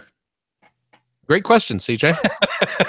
CJ always picks the good ones. No, I mean, for me, usually it's finding a game like Zelda or Xenoblade that can sort of stem the bridge between major releases of Q4 and the beginning of the next year. So, yeah, you tend to, I think it's every other year for you, right? You tend to travel at Christmas. Yes. Yeah, see, I don't have that. Like my all my kids' grandparents and aunts and uncles and everything, they're all here. So I travel as far for 10 minutes in the car, and that's my Christmas traveling. So, but I could totally see that. That would be like having time off and traveling. You totally want to have something that you could sort of eat up a lot of spare time with. Yeah. And it works out great with Xenoblade. All right, Hacker Elias Inch says, just got a Vita for Christmas, and I only have Persona 4 Golden, Uncharted, and a handful of cross-buy games. What are must-have games I should look at picking up? So far, I have Steins Gate and Danganronpa on my list. Hot Shots. Get Hot Shots Golf. Great. Hot Shots, I totally agree with. Gravity I would Rush. say Gravity Rush is a great Gravity choice. Rush for sure. Killzone Mercenary is a beautiful first-person shooter that I think is better than the PS4 Killzone game, frankly. Well, that doesn't take much. No, but I mean it's good. You're right. And it's right. It's still online and it's still supported and it's still great. Virtual Tennis is actually super awesome on that machine. It plays really, really well. If you like music games, the Hatsune Miku games are still, in my opinion, unparalleled. They're really terrific on that machine. Just trying to get. I think the Danganronpa games are on sale. If you haven't got it yet, get Guacamelee. Guacamelee is a lot of fun to play. Guacamelee is good. There's a Wipeout 2049. Yep. Oh yeah. Also would call out, it's actually a PSP game, but if you haven't played it yet, it is cross-buy. Mega Man Maverick Hunter X. Yeah, that's really good. That's really good. I would say if you're looking at the ports from the PS2 era, the ones to buy for sure is the Sly Cooper collection, and you want to add to that Sly Cooper 4. This yes, yeah, which is also really good. Metal Gear Solid collection, Metal Gear 2 and 3 are excellent on that. Great conversion. Avoid Jack and Daxter and Ratchet and Clank and God of War because they were not done Ratchet well. and Clank's okay. You'd want to check out Murasaki Baby as well. It's a game that nobody really talks about anymore, but it's an excellent little game. And the Mutant Blobs games are both really good. Oh yes, those are fun. Yeah, Runner 2 is a really good download. Sound Shapes. Sound Shapes. That was the other one I was supposed to say. Yes. Yeah. A lot of good games on the Vita. And lots of good PS1 games. Final Fantasy 10 and 10-2 are also really good ports on there. Tearaway. Oh, Tearaway. Tearaway, absolutely. A great Vita game. It's a great use of the hardware. Yeah. Yep. Alrighty. Agreed. And let's wrap up with this one from Hacker Alias NeFirst1, who says, what's your go-to Portillo's order? Mine is 1 Chicago-style dog, 1 Italian beef, 1 large fry, and large Coke. It was a godsend when they opened 2 locations in Tampa. Any other Chicago area foods you crave? Little Italian in Naperville. It has the best Chicago-style thin crust. I think there's Chicago-style thin crust? Yeah, if you're going to have pizza in Chicago, why would you have thin crust? Right. It's ridiculous. I mean, yeah, but I think he got it exactly right. I would want to make sure that you had the hot peppers on the Italian beef and the mozzarella, of course. But that with one jumbo Chicago dog with everything on it and the crinkle cut fries and a Coke will keep you going all day, and you'll want to go back in it. Mine is a hot dog with mustard and ketchup only. What? A cheeseburger. Yep, wait. Stop. Cheeseburger. Chicago. That's just a hot dog. Wait, what? You go pay a premium for that? A hot dog with what? Hey, it's no McJordan, all right? Oh my god. A hot dog with what? This is my personal McJordan that I'm telling you about here. Yeah, hot dog, mustard, ketchup only. What my kids eat. Oh, then you're a monster. Exactly. Then a cheeseburger with everything. Just cuz. And then I do like a large fry, chocolate cake shake. There you go. So really what you're doing is buying a bunch cake. of food so you can excuse buying a chocolate cake shake.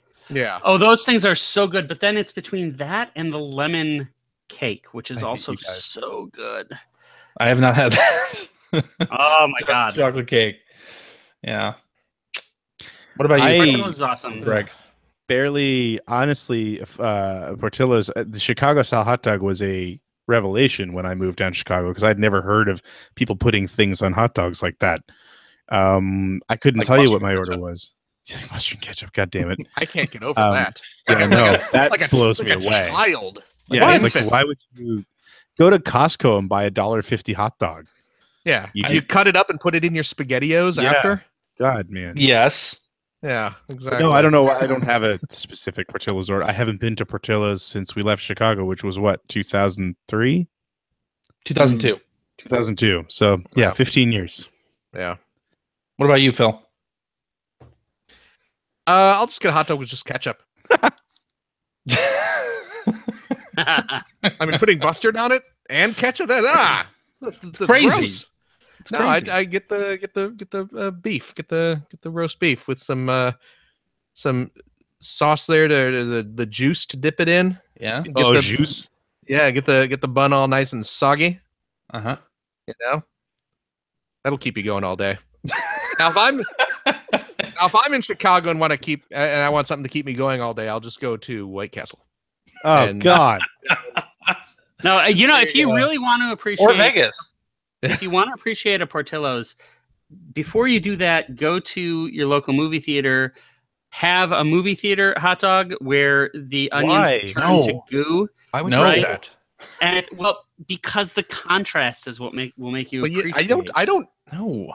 But then you're sick and you've overeaten. If you want a contrast and you're poor, go poop and just grab that turd out of the toilet, take a big old bite. This is too gross. And then go to Portillo's, and you would be amazed at how much better it tastes. I gotta tell you, White Castle was the low light of the Vegas trip this year.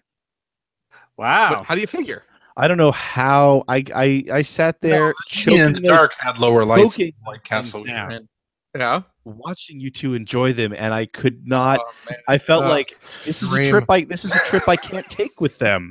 I felt so left out of that whole thing because I just going down a road I cannot follow. No, it's like I feel so close to you guys and yet so distant. Yeah, because I was the one who enjoyed it. I want to eat the second one. You guys, Phil's gone through 2 bags of the things. I tolerated it. Oh, yeah, you can't. God, they're awful. I reveled in it.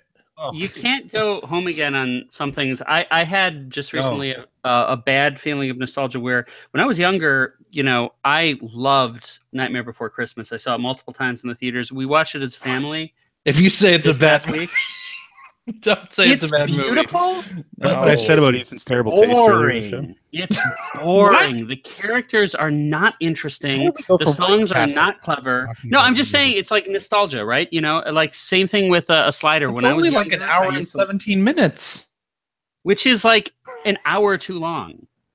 Wow, it's boring. Oh, that movie's great. So getting back to White Castle, it's great looking. What are you talking about? The songs are bad. The songs are great. The songs are great. I mean, I will give you that it's kind of a plotting, poorly paced movie, but the soundtrack is outstanding. Agreed. Okay. Yeah. So hey, I still think it's great. I remembered loving it, and I'm just saying very similar to going and having a slider. Because last time I had White Castle, it was the same thing that Greg experienced, where it's like, whoa, I used to love these, but then I used to love them at 2 a.m. going out with my friends. I have to say, Ethan, while we agree with each other, that is the strangest analogy I've ever heard when talking about food. But going to White Castle is a lot like watching The Nightmare Before Christmas. Man, if they sold a bunch of White Castle merchandise at Hot Topic, I would be all over that. I think just going back to what the tweet was asking, as far as food that I miss from Chicago, deep dish pizza. Oh yeah. Yeah. I'd be so much fatter than I am now if I could eat deep dish pizza here. I'm lucky or unlucky in that they have a Nancy's Pizza in Atlanta that I order from occasionally, and that's legit Chicago style. That's so all you guys with kids who were born out of Chicago, do they dig the deep dish pizza or what? They do. Yeah, I had a horribly embarrassing experience. My daughter was several years younger, where we did a tour while we were in Chicago. We went to Giordano's, we went to Eduardo's, and went to Nancy's. And when we were at Eduardo's, I thought for sure. Oh yeah, that's quite a tour. Did you do anything else? Yeah.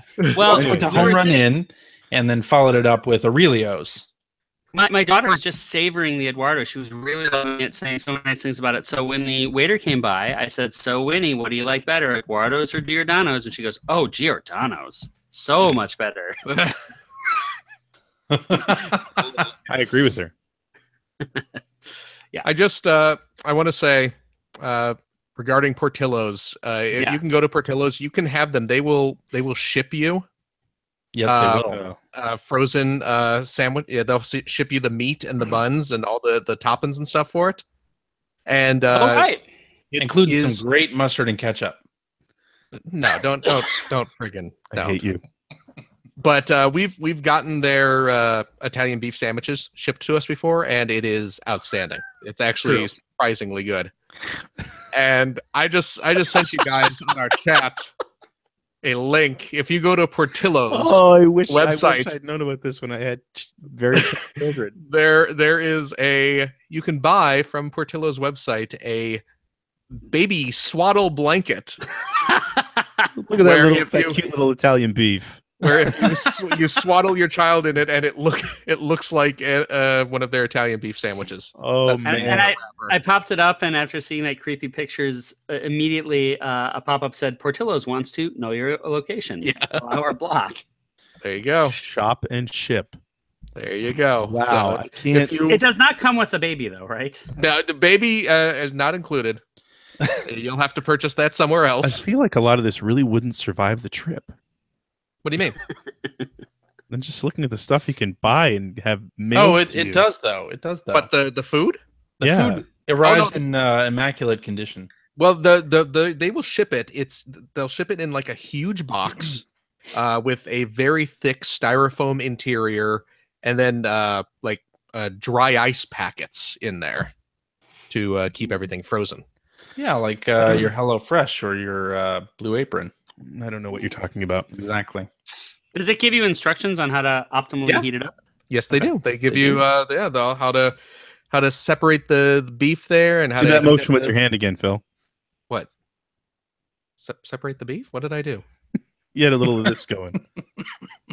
Getting the Portillo's action going there. Gotta open wide for that beef. You gotta get that beef. You gotta give it some room. You gotta slide it right back there. Drizzle a little ketchup and mustard on there to help it lube up the passageway there, and just slide it right down. Yeah. Yeah. Are we done? Yeah, let's be done. I got more. It's almost midnight here. Let me riff on this for another 20 minutes or so. I can. Come on, baby. Here we go. Oh, we gotta finish. CJ's getting into his uncontrollable laughing phase here. We gotta finish. I just like the fact that Ethan took his daughter on a Chicago restaurants, and it was only pizza. It was good. We're going to Gino's East. Pile in the car, kids. I'm sure that it was, but it's just a great concept. This is the Hooters Daddy used to go to before he met Mom. There's nothing more Ethan than that, though. Let's be honest. Get out. It was good. I mean, I would probably do the same. But nothing more exciting than playing your Switch at the Strasbourg Hooters. And come on, let's be honest. Like when you're talking about at the time cuisine for an 8-year-old, that's going to be. Yeah, that's true. Yeah, that's true. It's a hot dog with ketchup and mustard on it. Is what that is. I don't know what you're talking about. Yeah. No. This here's Hamburger University, kids. We're Brook, Illinois. Alrighty, and that is our show for this week. I'll have a McRib. Thank you very much for listening. If you have a comment for us, I would like to question something. Some of the content. You probably want to question most of it. Yeah, you can direct that to @P1 Podcast on the Twitter, or you can go to our internet website at playeronepodcast.com. There you'll find our contact information. You'll find blog entries about Sega CD stuff from Mr. Greg Seward. I'm waking on another one right now. Nice. Excellent. You'll find Generation 16 episodes as well. Yeah, still aiming for the first couple weeks of January. Cool. Nice. Somebody downvoted. What the hell, man? What? Keep going. What? Downvote. Listed on Somebody YouTube. Who the hell downvoted us? Get out of here. Downvote us. Yeah. Downvote your face. I mean, yeah, I can kind of see it. Wow. All right. It was actually CJ. It was me. Yeah.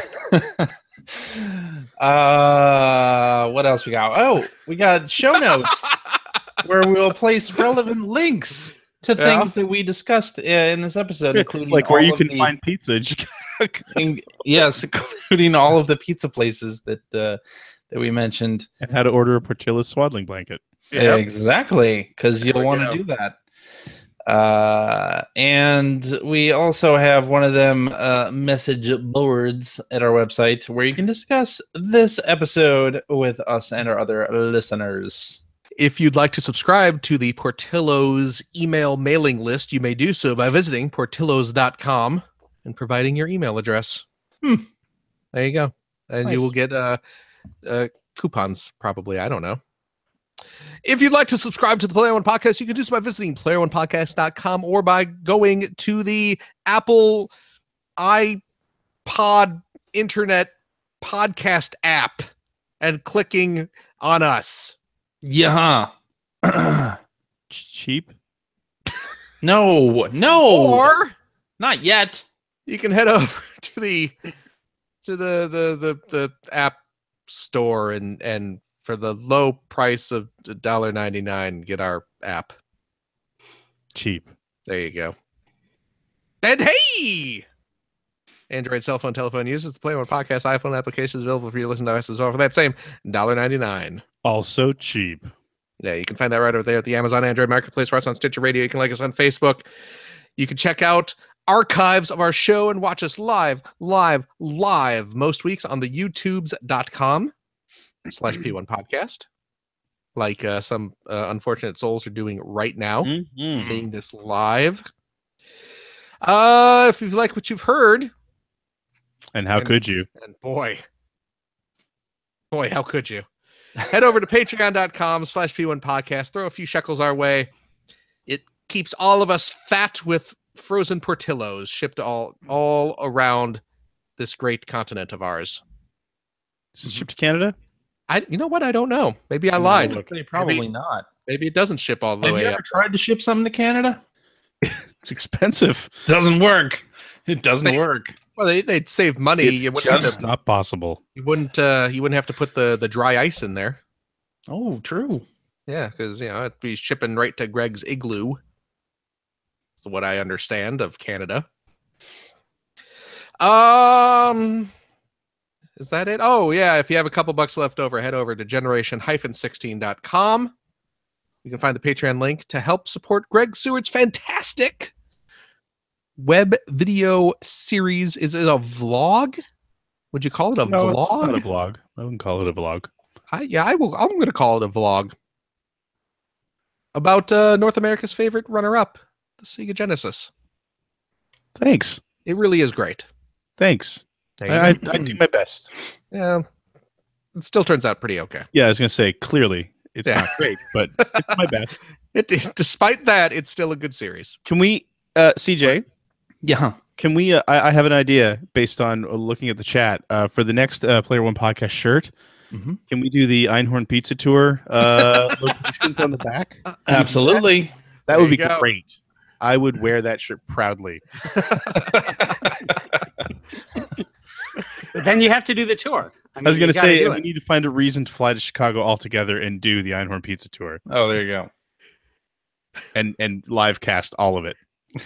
Now, when you stop at the Papa John's, you wanna get extra of that garlic sauce because that stuff's real good. And when we go into where was it, Eduardo's? Yeah. Right after we're Yeah. finished, we can call the waiter over and tell them how much better Yeah. Yeah. Papa John's. Papa John's is. That's Mm. even as a gag, that's hard to say. I know. Oh man, CJ, Yeah. thank you. Thank you, Phil. so much. And have a happy new year. You know what? I'll see what What? I can do. No promises. Okay. No promises. Gregory! Yo. What do you like better, Pizza Hut or Domino's?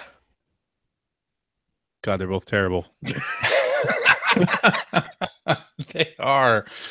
Oh, man. Portillo's. Little Caesars? Oh, Jesus. Showbiz. Pizza. Chuck E. Cheese. Pizza Delight. Chuck E. Cheese. What the hell's a Pizza See, Delight? okay, so that's a Canadian thing. Is that a Canadian thing? Pizza Delight. I feel like what they tried keep to it a Canadian thing. I feel like what they tried to accomplish was being worse than Little Caesars, Pizza Hut, and Ugh. Greco. Is Greco a thing down there? No. Huh? Really? You guys don't need to think come so. to Canada sometime. We need to do a pizza tour Halifax. Okay. And Really? at the end, after eating all that crappy pizza, we can order donaires. Ah, Oh, now I'm into that. Yeah, see. Yeah. okay. Thank you, Greg. Thank you, Phil. Okay. And Ethan, Yes. thank you You're welcome. so much. You're That's it. welcome very much. No, That's more than enough. That's no enough. snark. Going all week. No No that's- snark. That'll keep you going all week. Yeah. Why I go to White Castle. No. Okay, All right. let's wrap this up. I got to go take a shit. Jesus, man. I think we need to have a serious heading into you know what? I figured out some New Year's resolutions for all of us. What's that? No, we'll talk about it off the show. And incidentally, you never use that in class, like to wrap up a session, right? that was when the bell rings at the end of the day. Excuse me, children. I'll take a shit. Gonna wrap this up. Yeah. Bearing in mind, he was teaching. What was it? Fourth graders. Fourth grade. Yeah. Fourth grade. All right. Next Yeah. week. Yep. Bye bye. Happy New Year, everyone. Bye. Bye. Toodles. Toodle-oodles.